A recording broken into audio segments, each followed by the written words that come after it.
So hey guys, welcome back couple of cuckoos season 2 episode number 6 के explanation के अंदर। अब देखो, इसके पहले 5 एपिसोड्स ऑलरेडी आ चुके हैं, तो अगर तुमने अभी तक उसे नहीं देखा तो यार देख लेना, और अगर देख रखा है तो आज फिर शुरू करते हैं इस एपिसोड के एक्सप्लेनेशन को बिना किसी देरी के। वेल, एपिसोड के स्टार्टिंग में हम देखते हैं कि ये लोग अभी भी उस कमरे के अंदर बंदी होते हैं और यहाँ पे ये दोनों अब डिनर कर रहे होते हैं, जहाँ पे नागी को वो काफी अच्छा लगता है और वो बोलता है आज तक मैंने ऐसा कभी भी नहीं देखा। और इसके बाद वो उसे खाने लगता है और वो बताने लगता है कि सच बताऊं तो मदर ना काफी ज्यादा अच्छी है। इसके बाद एरिका बताने लगती है कि देखो, ऐसा है ना कि माँ बाहर से देखने में ज्यादा मैच्योर लगती है बट अंदर से वो काफी भोली सी है। और नागी बोलने लगता है कि एक तरीके से तुम्हारा कहना सही है, लेकिन एक तरीके से उनका कहना भी गलत नहीं है। मतलब कि अगर 2 वीक तक मुझे इंसान नहीं दिखेगा तो यार फिर हम सभी चीजें भूल सकते हैं। एंड एरिका बोलती है कि तुम्हारा कहना सही है बट मुझे पक्का भरोसा है कि मदर ना हमारे रिएक्शन को देख के काफी ज्यादा एंजॉय कर रही होगी। और इसके बाद एरिका ना उठ जाती है और नागी बोलता है कि अभी तो डिनर बाकी है, तो एरिका बोलती है कि तुम खा लो, और वो बताती है कि मुझे और भी काम करना है। तो नागी सोचने लगता है कि यहाँ पे कुछ भी नहीं है, तो एरिका आखिरकार करेगी क्या। और इसके बाद एरिका ना चेयर की मदद से कुछ उतार रही होती है बट तभी चेयर नीचे गिर जाती है। और उसके बाद एरिका ना नागी की मदद मांगने लगती है और वो बोलती है कि मैं 3 गिनने के बाद ना अपना हाथ ऊपर छोड़ दूंगी और तुम मुझे कैच कर लेना। और इसके बाद लिटरली एरिका हाथ छोड़ती है और नागी उसे कैच करता है, बट भाई यहाँ पे कुछ गलत ही तरीके से कैच कर लेता है और भाई ये वाला सीन कुछ ज्यादा ही बवाल होता है। वेल, फिर यहाँ पे एरिका बोलने लगती है कि सच बताऊं तो तुम ना काफी ज्यादा बेकार इंसान हो, बस मौके का फायदा उठाते रहते हो। और नागी बोलता है इसमें मेरी क्या गलती है, तुम ही गलत तरीके से नीचे गिरी थी। और एरिका बताने लगती है कि वो ना योगा मैट उतार रही थी क्योंकि मुझे थोड़ा एक्सरसाइज करना है। जिसके बाद एरिका एक्सरसाइज कर रही थी और तभी अचानक से ना उसके पैर में कुछ हो जाता है और उसके बाद तभी नागी उसके पैर को पकड़ के ना उसको ठीक करने लगता है क्योंकि उसके पैर में एक्चुअली क्रैम्प आ गया होता है। जिसके बाद वो उसे ठीक कर देता है। बट यहाँ पे हम देखते हैं कि जो नागी की नजर होती है ना वो एरिका के स्कर्ट में होती है। मतलब भाई लौंडा एकदम बिगड़ चुका है। जिसके बाद फाइनली वो बाथरूम के अंदर चली जाती है, मतलब नहाने के लिए। और नागी यहाँ पे सोचने लगता है कि 2 वीक तक मुझे यहाँ पे रहना है और क्या सब कुछ सही रह पाएगा। अगर मैं यहाँ पे अकेले रह रहा होता तो सब कुछ ठीक हो सकता था, बट मेरे साथ यहाँ पे एरिका भी है और शायद ये मेरी गलती के कारण ही हुआ है कि हम दोनों यहाँ पे फंस गए हैं। और इसके बाद वो बाथरूम के गेट को ना नॉक करने लगता है और नागी बोलने लगता है कि तुम ठीक तो हो ना, मतलब कि तुम्हें 2 घंटे से ज्यादा हो गए अंदर गए हुए, मतलब तुम इतना क्या नहा रही हो। जिसके बाद नागी दरवाजा खोल देता है और वो देखता है कि एरिका वहाँ पे चक्कर खा के गिरी हुई होती है, मतलब कि पूरी तरीके से बेहोश नहीं होती बट फिर भी। जिसके बाद वो उसे उठा के बेडरूम में लाता है और एरिका यहाँ पे काफी ज्यादा शर्मा रही होती है। जिसके बाद नागी बोलने लगता है कि सच में तुम पागल हो, तुम डिहाइड्रेट हो गई थी और तुम्हें इसके बारे में पता भी नहीं चला। और नागी बताने लगती है कि मुझे ऐसा लगता है कि तुम्हें ना थोड़ा सीरियस हो जाना चाहिए और तुम्हें थोड़ा खाना पीना चाहिए, मतलब कि ये सब क्या बकलोड़ी करती रहती हो। जिसके बाद एरिका भी बताने लगती है कि आखिरकार मैं यहाँ पे आराम से कैसे रह सकती हूँ, मतलब कि मैं पहली बार किसी लड़के के साथ एक होटल रूम में टाइम स्पेंड कर रही हूँ। और नागी बोलता है कि अच्छा ऐसी बात है क्या। इसके बाद हमें एरिका की मदर का सीन दिखाया जाता है और वो बोल रही होती है कि मैं ना तुम्हें तुम्हारी लाइफ का बेस्ट टाइम दिखाने वाली हूँ। जिसके बाद अगेन हमें एरिका का सीन दिखाया जाता है जहाँ पे वो बताने लगती है कि मैं एक लड़के के साथ ना अकेले नहीं रही हूँ, इसलिए मुझे काफी ज्यादा ऑकवर्ड सा फील हो रहा है। और एरिका की बातें सुनने के बाद नागी भी काफी ज्यादा घबरा रहा होता है और वो बोलता है कि तुम्हें ना इस तरीके की बातें नहीं करनी चाहिए, मतलब कि मुझे भी काफी अजीब सा लग रहा है। इसके बाद वो दोनों एक दूसरे से काफी दूर होकर बैठ जाते हैं और लिटरली इसके बाद वो ना एक दूसरे की तरफ देखते भी नहीं है और काफी ज्यादा ब्लश कर रहे होते हैं। और वहाँ एटमॉस्फेयर ना काफी ज्यादा ऑकवर्ड सा क्रिएट हो जाता है और ये सोच रहा होता है कि भाई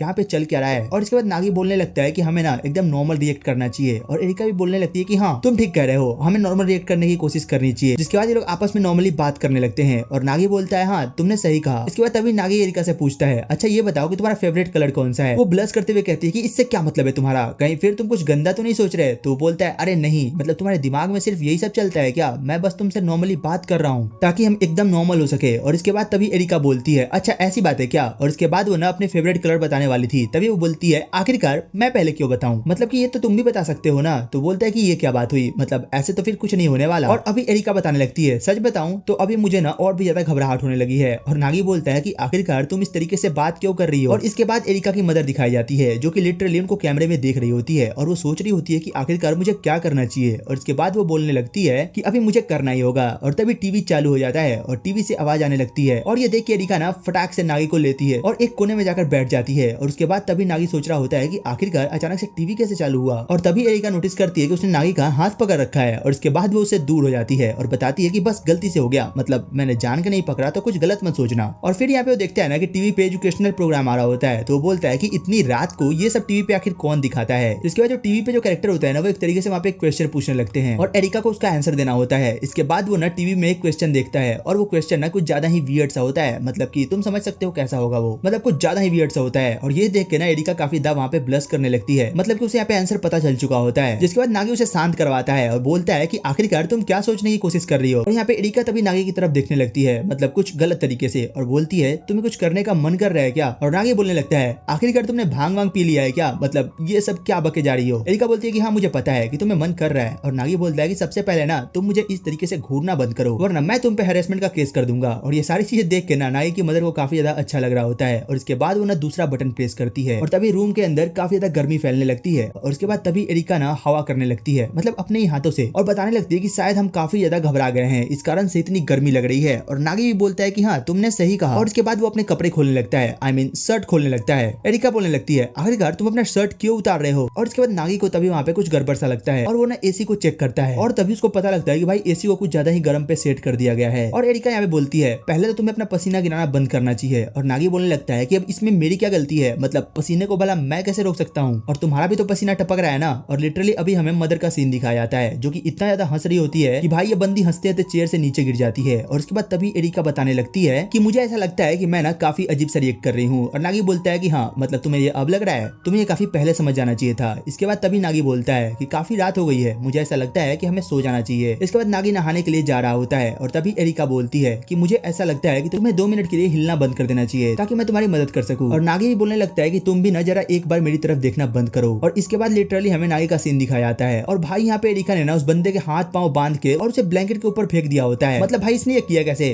कौन सा चमनप्राश खा रही है ये। और ये सारी चीज देख के उसकी मदर होती है ना वो काफी ज्यादा हंस रही होती है कि ये दोनों आखिर यहाँ पे कर क्या रहे हैं। और उसके जो बॉडीगार्ड होते हैं जिन्होंने उन्हें किडनैप किया था वो सभी भी काफी ज्यादा हंसने लगते हैं। वेल उसकी मदर बताने लगती है कि आखिरकार मैं इनका क्या करूं, मतलब ये कितने गधे हैं, इन्हें एक साथ रखा है तब भी ये कुछ नहीं कर पा रहे हैं, और मतलब ऐसी मदर कहाँ मिलती है यार। वेल वो बताने लगती है कि मैंने रूम को काफी अच्छे तरीके से प्रिपेयर किया है, और मुझे ऐसा लगता है कि अब पेरेंट्स के तौर पे भी ना मुझे इसका इस्तेमाल करना चाहिए। और उसके बाद वो टेम्परेचर को एकदम से ठीक कर देती है ताकि वो दोनों अच्छे से सो पाए। और उसके बाद नागी वहाँ पे सोने के लिए जाता है, और तभी एरिका उठ जाती है और पानी की बोतल लेने के लिए जाती है, बट उस टाइम पे काफी अलग सा सिचुएशन हो गया होता है, मतलब ये देखने में काफी वियर्ड सा लग रहा होता है। इसके बाद तभी एरिका कुछ चीज पकड़ लेती है और वो बोलती है सच में पानी तो काफी ज्यादा गर्म सा लग रहा है। और इसके बाद एरिका ढक्कन खोलने लगती है, और तभी हमें पता लगता है कि उसने नागी के हाथ को पकड़ रखा है, और वहाँ पे लिटरली उसका ढक्कन नहीं खुल रहा होता है, तो वो दांतों की मदद से खोलने लगती है, और तभी उसका हाथ ना उसको नमकीन सा लगता है, और तभी वो साइड में रखे बोतल को उठाती है और पानी पीती है। और नागी भी सोचता है कि भाई सच में ये लड़की एकदम से गधी है। और इसके बाद एरिका ना लाइट बंद कर देती है, और तभी नागी बोलने लगता है कि मुझे ना यहाँ पे कुछ गड़बड़ लग रही है, मतलब कि हम अपनी सिचुएशन से ही छिप रहे हैं, तो आखिरकार हम दोनों एक ही कमरे में क्यों हैं, मतलब कि अगर हमें मीडिया वालों से बचाया जा रहा है तो हम अलग अलग रूम में भी तो हो सकते थे ना, और ये ऑप्शन काफी ज्यादा बेटर भी होता। और एरिका बोलती है कि हाँ तुम्हारा कहना कोई गलत नहीं है। और एरिका बताने लगती है कि मदर ना सब कुछ एंटरटेनमेंट के लिए करती है, और मुझे ऐसा लगता है कि वो ना अभी हमें देख रही होगी, और मुझे ऐसा लगता है कि अभी ना वो हमसे और भी काफी ज्यादा मजे लेने वाली है। और ये देखने के बाद जो मदर होती है ना वो काफी ज्यादा इंप्रेस हो जाती है, मतलब अपनी बेटी से। और इसके बाद नागी बताने लगता है कि वो ना हमें टेस्ट करने की कोशिश कर रही है कि हम दोनों एक अच्छा हस्बैंड वाइफ बन सकते हैं या नहीं। और नागी को यहाँ पे पता चल चुका होता है कि जो मदर है ना वो इनके रिलेशनशिप को अब आगे बढ़ाने का सोच रही होती है। और एरिका बोलने लगती है कि हमें ना एकदम नॉर्मल बिहेव करना चाहिए, और मदर बोलने लगती है कि अभी इनको पता चल चुका है कि आखिरकार यहाँ पे चल क्या रहा है। और इसके बाद तभी हमें सुबह का सीन दिखाया जाता है, और एरिका उस टाइम पे चाय पी रही होती है, और नागी को बोलती है तुम अच्छे से तो सो पाए ना, और वो बोलती है मैंने तो अपना ब्रेकफास्ट कर लिया और तुम भी अपना कर लेना। इसके बाद नागी फटाक से नहा के आता है और अपना ब्रेकफास्ट करने लगता है, बट ब्रेड को खाते हुए कुछ डिश के नाम बताने लगता है कि इनका ब्रेकफास्ट करने में ना काफी ज्यादा अच्छा लगता है, मतलब कि व्हाइट राइस और ऑमलेट की बात करता है। तो एरिका बोलती है तुम्हें ना कंप्लेन करने की जरूरत नहीं है, मतलब कि मेरा मन ब्रेड खाने का था तो मैंने मंगा लिया, और वैसे भी मैं तुमसे पूछती हूँ कि तुम्हें क्या खाना है तो तुम बोलते हो कुछ भी ऑर्डर कर लो, तो अब जो आ गया है उसे चुपचाप ठूस लो। और तभी जो यहाँ पे एरिका की मदर होती है वो अचानक से टीवी के ऊपर लाइव आती है, मतलब कि यहाँ पे सब कुछ चल रहा होता है, और वो यहाँ पे एरिका के बचपन की फोटोज दिखाने लगती है, मतलब कि सिंगिंग करते हुए, कार को ठोकते हुए, और उसकी सारी बचपन की स्टोरी बताने लगती है। और ये सब चीज देख के ना नागी बहुत ज्यादा शॉक्ड हुए जा रहा होता है कि यार एरिका ऐसा भी कर सकती है क्या, मतलब कि ये इतना अच्छा रैप भी कर सकती है, और आखिर इसने ये गाड़ी कैसे ठोक दी है। और ये सब चीजें देख के जो एरिका होती है वो कुछ ज्यादा ही शर्मा रही होती है, मतलब कि वो यही सब सोच रही होती है कि आखिर मदर अब क्या सोच रही है। बट इन सारी चीजों को देख के नागी समझ चुका होता है कि जो उसकी मदर है ना वो यहाँ पे एरिका को एम्बैरेस करने का ट्राई कर रही है, और यहाँ पे वो काफी ज्यादा हैरान भी हो रहा होता है कि आखिर एरिका ने इतने सारे ट्विटर को फायर किया था, और वो सोचने लगता है कि आखिरकार मदर ऐसा क्यों कर रही है। एंड फिर यहाँ पे तभी उसकी मदर नागी से बोलती है तुम्हें पता है मुझे ऐसा लगता है कि तुम एरिका को संभाल नहीं पाओगे, और वो बताने लगती है तुम बस एक बच्चे हो जो हमारी लाइफ में अचानक से आ गए, क्योंकि तुम जन्म के वक्त बदल गए थे, मतलब कि एक तरीके से हमें पता चलता है क्लियरली वो यहाँ पे इससे प्यार तो नहीं करती है। इसके बाद जो नागी होता है ना वो यहाँ पे एरिका का सपोर्ट करता है, और ये सब देखे जो एरिका होती है वो काफी ज्यादा ब्लश करने लगती है। वेल यहाँ पे सीन शिफ्ट होता है, और हम यहाँ पे हीरो को देखते हैं जो कि यहाँ पे नागी की बहन को पढ़ा रही होती है, और हम देखते हैं कि जो नागी की बहन है ना वो यहाँ पे पास हो चुकी होती है, वो भी काफी अच्छे नंबरों से, और वो ये बात हीरो को बताती है, तो हीरो भी काफी ज्यादा खुश होती है, और वो फिर पूछती है कि आखिर हीरो और नागी कहाँ है, जिसपे वो कोई बहाना बना देती है, मतलब जो एरिका है वो कहीं फॉरेन ट्रिप पे गई है, और जो नागी है उसकी तबीयत खराब है इसलिए वो दोनों स्कूल नहीं आ रहे हैं, और ये बहाना बना के बंदी यहाँ से चुपचाप निकल लेती है। वेल इसी के साथ ये एपिसोड यहीं पे खत्म हो जाता है। तुम कमेंट करके बताना कि तुम्हें एपिसोड कैसा लगा, इसकी एक्सप्लेनेशन कैसी लगी, और अगर अच्छी लगी हो तो यार एक लाइक लाइक कर देना एंड सब्सक्राइब करना मत भूलना। वेल तो चलो फिर मिलते हैं तुमसे एक और नई वीडियो एक और नई एक्सप्लेनेशन के साथ। तब तक के लिए टेक केयर, गुड बाय।